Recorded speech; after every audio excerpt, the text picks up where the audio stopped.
میں نے آسمانوں کی سیر کی تو صدیق اکبر پھر بھی اس بات کا اقرار کرتا، تو پھر ہم کیوں نہ کہیں کہ مسلم ہے محمد سے وفا صدیق اکبر کی، مسلم ہے محمد سے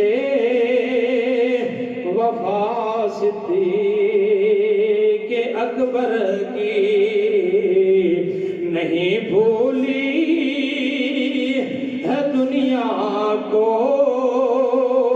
ادا صدیق اکبر کی، نہیں بھولی ہے دنیا کو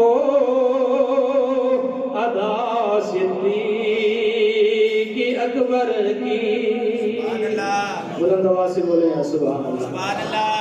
تاجدار کائنات صلی اللہ تعالیٰ علیہ وسلم کا وہ غلام اپنے باپ کے چہرے پہ تھپڑ مار دیتا ہے اس وجہ سے کہ آپ کا باپ ابو قحافہ مصطفیٰ کی شان کے اندر نازیبا الفاظ کہتا ہے۔ سیدنا صدیق اکبر نے یہ نہیں دیکھا کہ میرا باپ ہے، بلکہ باپ ہونے کے باوجود صدیق اکبر نے باپ کے چہرے پہ زناٹے دار تھپڑ دے مارا۔ معاملہ تاجدار کائنات کی پاک بارگاہ کے اندر پہنچا، وہ تو رحمت للعالمین نبی ہے۔ فرمایا صدیق یہ تو نے کیا کیا؟ باپ کا بڑا مقام ہوتا ہے، باپ کی عزت کرنی پڑتی ہے، باپ کا بڑا مقام ہوتا ہے، بڑا مرتبہ ہوتا ہے۔ اے صدیق تو نے کیا کیا؟ اپنے باپ کے چہرے پہ تھپڑ دے مارا۔ آپ نے فرمایا یا رسول اللہ علیہ وسلم، میرے باپ نے آپ کی شان کے اندر گستاخی کی، رب کی عزت کی قسم اگر میرے پاس تلوار ہوتی تو میں اپنے باپ کا سر تن سے جدا کر دیتا۔ یہ صدیق اکبر کا ایمان ہے کہ اگر نہ میرا باپ بھی ہو اور لجپال آقا کی شان کے اندر نازیبا الفاظ کہے تو پھر صدیق کا ایمان یہ گوارا نہیں کرتا۔ لجپال آقا نے فرمایا صدیق باپ کا بڑا مقام ہوتا ہے، باپ کی عزت کرنا فرض ہے۔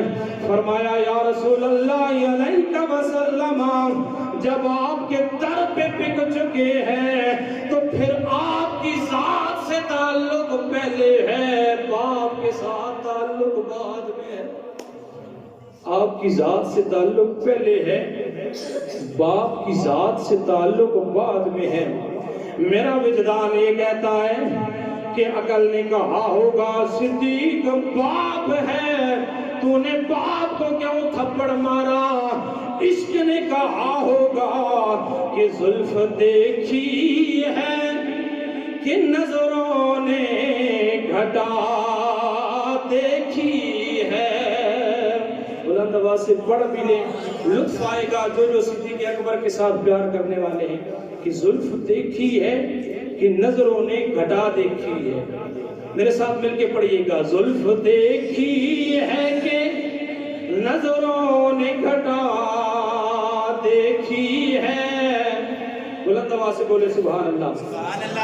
زلف دیکھی ہے کہ نظروں نے گھٹا دیکھی ہے، لٹ گیا وہ جس نے محمد کی ادا دیکھی ہے، لٹ گیا وہ جس نے محمد کی ادا دیکھی ہے۔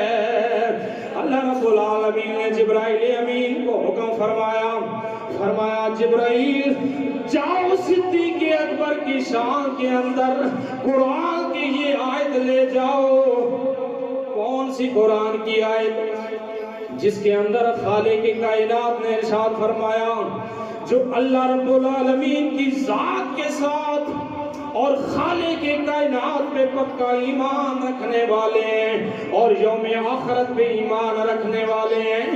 ایسا نہیں ہے کہ جو بندہ اللہ اس کے رسول کا دشمن ہو اس بندے محبت کرتے پھرے. یہ ہو ہی نہیں سکتا کہ جو بندہ اللہ اور یوم آخرت پہ ایمان رکھتا ہو وہ لا تجد قوم یؤمنون باللہ والیوم الآخر یوادون من حاد اللہ ورسولہ ولو كانوا آباؤهم أو أبناءهم أو إخوانهم أو عشيرتهم.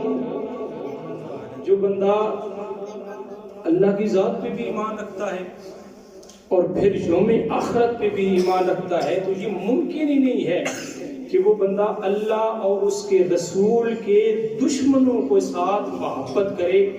چاہے اللہ اور اس کے رسول کا دشمن اس کا باپ ہو, چاہے اس کا بیٹا ہو, چاہے اس کا بھائی ہو, چاہے خاندان میں سے کوئی اور بندہ ہو, لیکن اگر وہ اللہ اور اس کے رسول کے دشمن ہیں تو جو رب کی ذات اور مصطفیٰ کی ذات کے ساتھ محبت کرتا ہے وہ کسی صورت کے اندر بھی ان کو اپنا دوست نہیں بنا سکتا.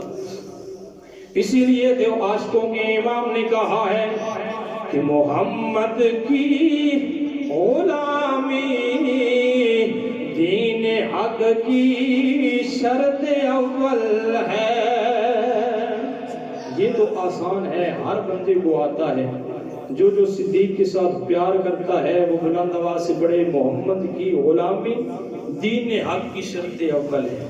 محمد کی غلامی دین حق کی شرط اول ہے. سبحان اللہ. کم از کم بول سکتے ہیں, بلند آواز سے کہیں سبحان اللہ. محمد کی غلامی دین حق کی شرط اول ہے, ہو اگر اس میں خامی تو سب کچھ نامکمل ہے. مصطفیٰ کی جو غلامی ہے, محبت ہے, وہ لجپال آقا کی غلامی دین حق کی شرط اول ہے. شرط اول اقبال نے اس کو قرار دیا ہے, دوسری تیسری چوتھی شرط نہیں بلکہ شرط اول کہا ہے اقبال نے کہ مصطفیٰ کی غلامی یہ شرط اول ہے. اگر اس کے اندر محبت کے اندر کوئی کمی بیشی ہو جائے نا تو پھر سب کچھ نامکمل ہے. جو کچھ مرضی کہیں سب کچھ ہی نامکمل ہے. سیدنا صدیق اکبر رضی اللہ تعالیٰ عنہ نے فرمایا یا رسول اللہ علیہ وسلم, آپ نے ہمیں یہ درس دیا ہے کہ لا یؤمن احدکم حتی اکون احب الیہ من والدہ وولدہ والناس اجمعین.